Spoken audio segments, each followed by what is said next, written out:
জয়ের একেবারে কাছে গিয়েও ম্যাচ হেরে হতাশ খুলনা টাইগার্সের অলরাউন্ডার আবু হায়দার রনি।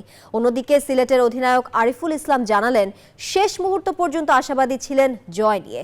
পিচে তানজিম সাকিব ও মোহাম্মদ নওয়াজের অপ্রত্যাশিত ঝগড়ার মীমাংসা হয়েছে। আসলে ওইটা 6 হয়ে গেলে তো ম্যাচটা হয়তো আমরা জিতে যেতাম।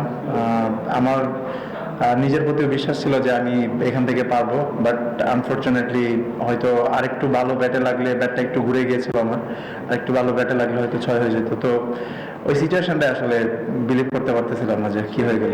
আমরা দুইজনেই যেহেতু পাওয়ার হিট করতে পারি, সো আমাদের দুইজনেরই বিশ্বাস ছিল যে আমরা এখান থেকে ম্যাচটা জিতিয়ে নিয়ে বের হতে পারবো, বাট আনফরচুনেটলি হয়নি। ইনশাল্লাহ পরের ম্যাচ চেষ্টা করবো আবার। আমার কাছে মনে হয় উইকেটে স্লো আসতেছিল। আমার কাছে মনে হয় আমাদের এটা গুড টোটাল ছিল জেতার জন্য।